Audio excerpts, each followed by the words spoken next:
আমি আল্লাহ তোমাকে যেই স্বস্তি দান করেছি সেই স্বস্তির দিকে তাকাও। 1 নাম্বার ব্যাখ্যা, আমাদের ফোকাস হবে স্বস্তির দিকে, কষ্টের দিকে নয়। 1 নাম্বার ব্যাখ্যা। 2 নাম্বার, খেয়াল করেন, ফাইন্না মাআল উসরি ইউসরা। এখানে আল উসর কষ্ট।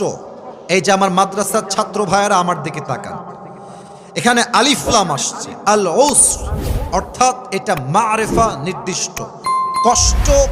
জীবনে কার কোনটা আছে এটা সবাই আমরা জানি। মনে করেন আপনার বউ খারাপ, এটা আপনি জানেন। আপনার চাকরি লাগবে, এটাই কষ্ট, এটা আপনি জানেন। বাট স্বস্তি কোথায় আসবে এটা আমরা কেউ জানি না, এটার খবর রাখে একজন, তিনি কে? এবার আপনাকে আমি দুনিয়ার এক্সাম্পল দিয়ে তাফসীরটা বোঝাবার ট্রাই করি। ঢাকার বসুন্ধরার নাম শুনছেন তো নাকি? না, শুনবেন না কেন? আপনারা তো ওখানে যাওয়া মানুষ, সবাই তো স্বচক্ষে দেখেছেন। আমি যে কথাটা বলবো সেটা হচ্ছে এইরকম, মাঝে মাঝে রাস্তায় হাঁটলে দেখবা অনেক মেয়েরা এমন বাজে পোশাক পরে বের হয়, দেখলে মনে হয় ঢাকা শহরের মেয়েদেরকে যে কিয়ামত বেশি দিন আর বাকি নাই। যুবক ভাইরা এত বাজে পোশাক পরে মনে হয় রাস্তায় কোনো উলঙ্গ মেয়ে হেঁটে বেড়াচ্ছে গাজীপুরের ভাইরা। তো এত নষ্টা মেয়ের ভিড়ে দেখছো মাশাআল্লাহ হঠাৎ করে যে এক বোরকাওয়ালি, হাতেও মোজা, পায়েও মোজা, ইয়ার ইয়ে তো अभी के अभी जन्नत से भाग के दुनिया में आई है। সোনামণি, উপরে ফিটফাট, মাঝে মাঝে ভিতরে সদরঘাট হয়। এখন তুমি ভাবছো যে আল্লাহ জীবনে একটাই কষ্ট, বউ নাই, এটা আমি জানি, কিন্তু আমি ভাবছি যে আমার স্বস্তি হচ্ছে এই বেড়ি আমার বউ হইলে আমার আর কোনো কষ্ট থাকবে না, এটা আমি চিন্তা করছি। বাট মাথায় রাখবেন, অনেক মেয়েকে দেখে মনে হবে রাজরানী, বিয়ের পরের দিন দেখবেন রাজরানী নয়, কাল লাগিনি বিয়ে করে আপনি বাসায় নিয়ে আসছেন। অতএব আল্লাহ বলছে, বান্দা কষ্ট কোন বিষয়ে তোর আছে তুই জানিস, বাট স্বস্তি কোন বিষয়ে আসবে এটা তুই জানিস না, এটা জানে একজন। আওয়াজ দিয়ে বলেন সবাই, তিনি কে?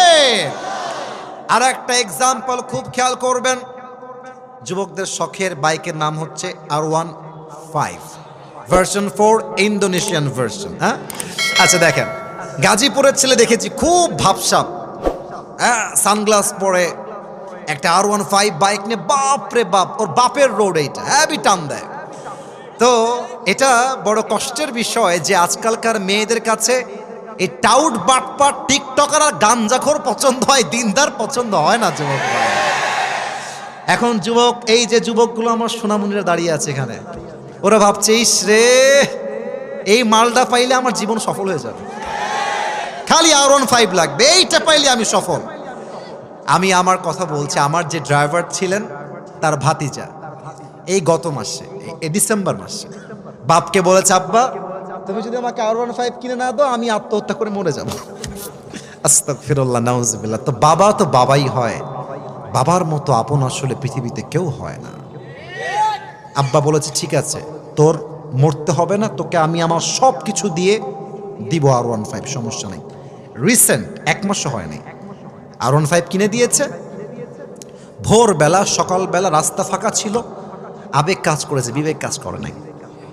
গাড়ি তুলেছে 120-এ 30-এ, তো ঠাস করে রাস্তা দিয়ে একটা গাড়ি চলে আসছে মাঝখানের সামনে দিয়ে, আর এটাকে কন্ট্রোল করতে পারে নাই, সোজা গিয়ে খাম্বার সঙ্গে মেরে দিয়েছে। জায়গায় স্পট ডেথ, জায়গায় শেষ।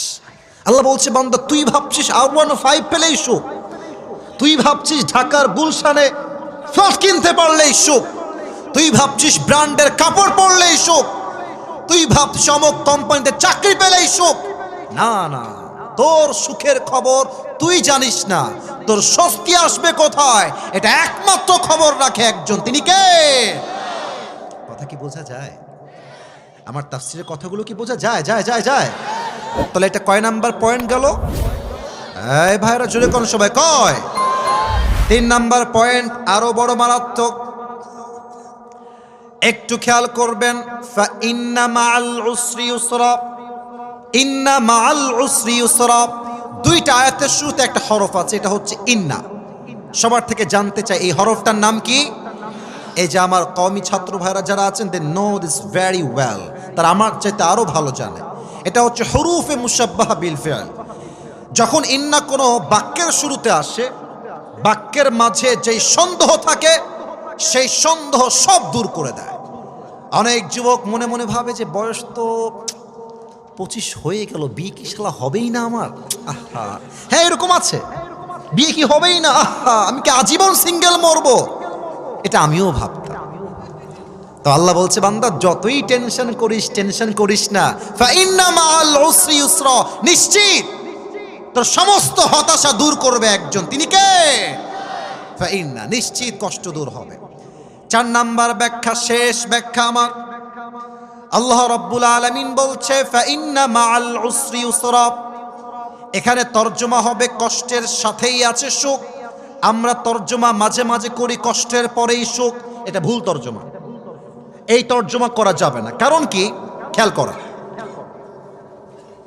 যদি কষ্টের পরেই সুখ তরজমা হতো তাহলে আল্লাহ বলতেন ফাইন্না বাদাল উসরি ইউসরা।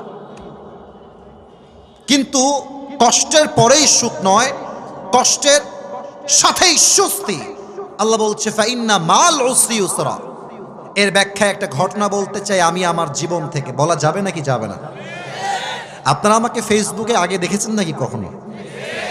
মানে আপনার সব আমাকে চেনেন নাকি? আমার যে একবার গাড়ি অ্যাক্সিডেন্ট হয়েছিল, এটা কি আপনারা দেখছেন কেউ? আচ্ছা, মাশাআল্লাহ, হাত নামান।